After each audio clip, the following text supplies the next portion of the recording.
c'est Claire, bienvenue dans l'aventure du voyage intérieur.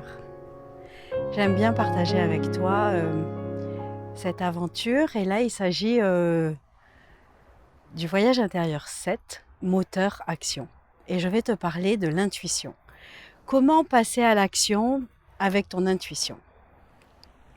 Alors j'ai réservé tout un voyage qui sera le 9 sur l'intuition, mais là c'est pour effleurer le thème de l'intuition et pour montrer combien passer à l'action, non pas par la tête et par le mental, mais par cette voix intérieure, par cette intuition, ça peut tout changer dans ta vie. Jeffrey Allen, dans une formation que j'adore qui s'appelle Dualité sur l'énergie, qui est une personne qui travaille avec l'énergie, tout est énergie autour de nous, il donne une définition de l'intuition qui me parle. Et l'intuition, il dit, c'est comme piloter sa vie avec un GPS. Et quand tu pilotes ta vie sans GPS, du coup, il y a des bugs permanents. On se trompe de chemin, on fait des détours, comme dirait Joule. Alors après le bonheur, moi je cours, mais je me trompe de chemin, je fais des détours. Avec l'intuition, on va aussi faire des détours. Mais Jeffrey, il dit, c'est comme si avoir une carte routière et un GPS rouler à San Francisco avec une carte routière de Los Angeles. Du coup, fatalement, tu vas avoir des bugs. Piloter avec l'intuition, c'est... là, tu vois, dans ces sagas et ces conférences du voyage intérieur 9, la lumière a changé, le décor a changé. Et en fait, je dis merci à Stéphane qui filme ces vidéos. Et du coup, on a joué le jeu de son intuition. On est resté dehors. La nuit est tombée et on teste de nouvelles images pour continuer cette saga du voyage intérieur. Oser parler devant la caméra, j'ai suivi mon intuition. L'année dernière, à peu près à cette époque, j'ai commencé les premières vidéos par un coup de tête, un coup d'influence quand même d'un réseau dans lequel j'étais. Je prends mon téléphone et j'appelle Stéphane et je dis « Écoute, on va tester des vidéos ». Suivre son intuition, c'est un peu ça, parce que du coup, je ne suis pas une youtubeuse du tout. Je n'ai pas 20 ans, ni 25 ans, ni 35 ans. Les jeunes aujourd'hui, ils font ça, ils sont tombés dedans, comme Obélix est tombé dans la potion magique.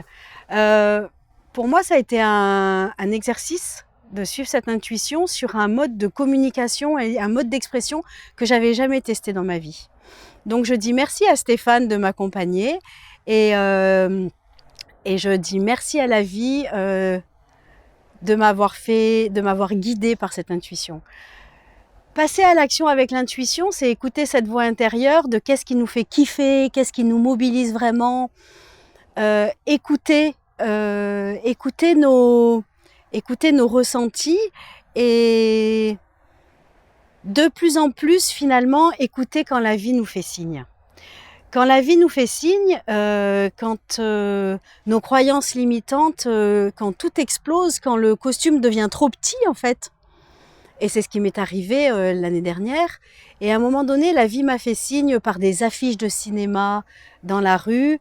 J'avais raconté ça dans une vidéo. J'avais écrit, après un blacklistage amoureux, j'avais écrit un livre. J'arrive à Los Angeles, et je dis mais non, mais je jette ce livre à la poubelle. Ce livre s'appelait Blacklisté, c'était du ghosting, c'est quand quelqu'un ne répond plus du tout sur les réseaux sociaux. Et tout d'un coup, au moment même dans un taxi où je dis je stoppe le projet, pof, une affiche de cinéma arrive en 50 mètres par 50 mètres de haut avec le titre de mon livre Blacklist. Qu'entre-temps, j'ai un peu renommé mon envol vers la liberté. Piloter avec l'intuition, c'est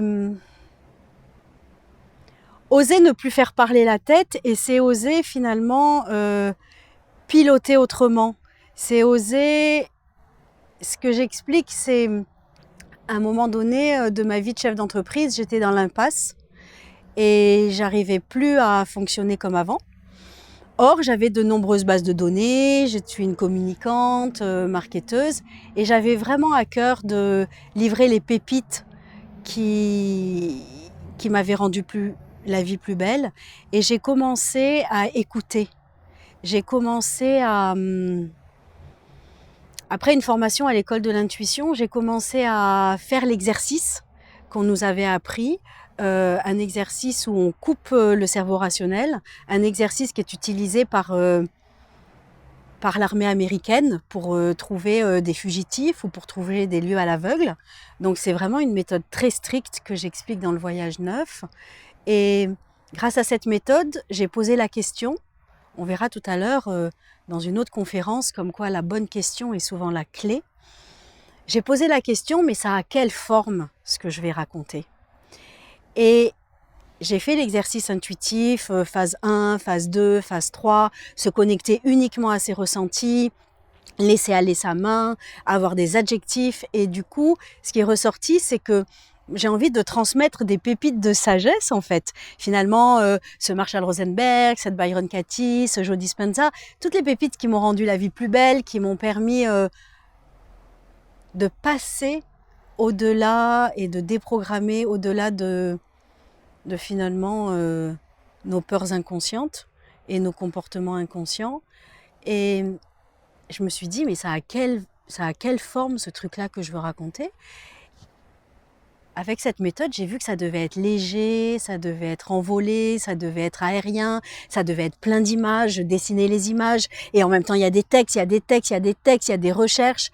Et bon an, mal an, j'ai osé continuer à créer avec cette intuition, et j'ai trouvé ce terme de voyage intérieur, j'ai trouvé la forme du magazine, et les 12 numéros me sont arrivés à peu près en écriture automatique. Et depuis un an, un peu plus d'un an, je me laisse guider au fil de ces numéros que j'ai écrits, dont les thèmes ont été écrits il y a plus d'un an, et je me laisse guider et je plonge allègrement dans cet exercice et cette aventure du voyage intérieur. Pourquoi je plonge et pourquoi j'arrive à connecter mon intuition? Et c'est hyper inconfortable. C'est très marrant. D'une part, c'est très marrant, et d'autre part, c'est très inconfortable, parce que c'est très marrant parce que je suis le GPS sans me poser de questions. J'écris les voyages intérieurs qui m'ont été dictés il y a plus d'un an, et en même temps, c'est un jour sur deux, c'est déstabilisant parce que j'ai pas de plan d'action, j'ai un plan d'action, mais j'ai pas, mon cerveau rationnel ne sait pas légitimer ce que je suis en train de faire. Mon cerveau rationnel ne sait pas l'expliquer puisque je l'ai jamais fait. Donc, oser plonger dans l'intuition, c'est plonger dans l'inconnu. C'est plonger dans ce que... C'est plonger dans le futur, et c'est plonger dans ces infinis potentiels qu'on ne sait même pas qu'on a en soi. Oser créer avec l'intuition, c'est fatalement inventer de nouvelles choses. Albert Einstein l'expliquait, c'est que le cerveau rationnel va nous mener d'un point A à un point B, et l'imagination va nous mener partout. Donc, oser l'intuition, oser l'imagination, et créer avec l'intuition et l'imagination, c'est oser inventer ce qui te tient à cœur. Donc, en fait, au début, beaucoup de personnes me prenaient un peu pour une folle, et j'arrivais pas à expliquer pourquoi. Parce que c'est pas habituel de créer comme ça.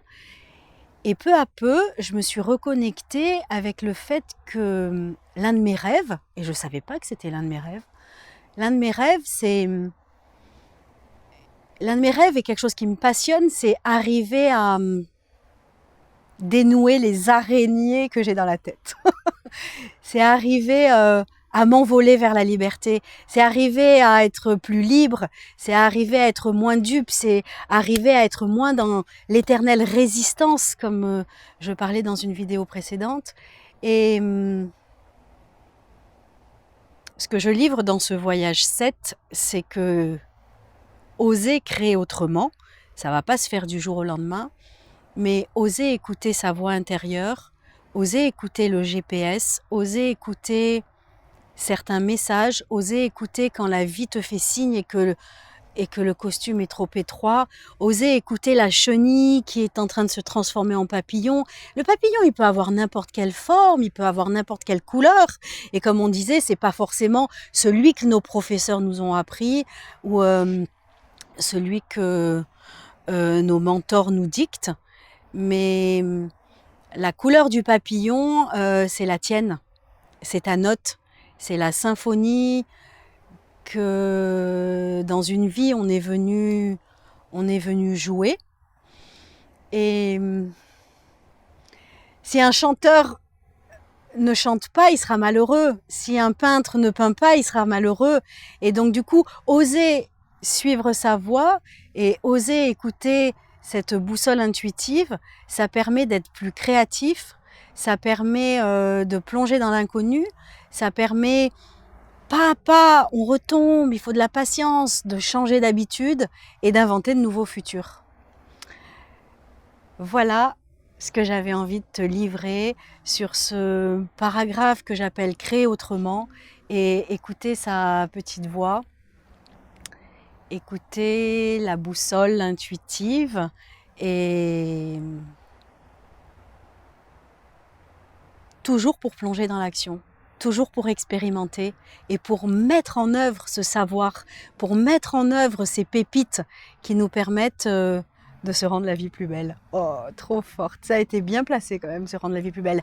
Eh ben, je finirai, avant de te dire au revoir, comment m'a été dicté le nom de ce site internet. J'ai jamais été très forte tout en étant en marketing pour trouver des noms de marques, pour trouver des noms. Et en fait, j'avais tellement à cœur de transmettre ces pépites, tellement à cœur ce projet. Et du coup, eh ben, en fait, c'est sous la douche souvent. Je pensais très fort à Marshall Rosenberg, je regardais ses pépites, comment j'ai réussi à mieux communiquer avec mes enfants, comment j'ai transformé énormément de choses dans ma vie en découvrant cette méthode de la communication non violente. Et tout d'un coup, je me dis, mais Marshall, il disait toujours « Comment se rendre la vie plus belle ?» Et tout d'un coup, je dis, mais c'est ça le titre de mon site. Je sors de la douche, je vais vite sur Internet et je regarde sur domaine.fr et le nom de domaine était disponible. serendrelavibelle.com. Et là, je dis, mais je rêve, j'hallucine. Et voilà. Donc, j'avais envie de te confier cette anecdote parce que créer avec l'intuition, c'est juste ça. Je n'ai pas pensé ce nom de site internet. Il m'est arrivé dans la tête. Et du coup, il m'est arrivé parce que je me suis connectée à quelque chose qui était précieux pour moi.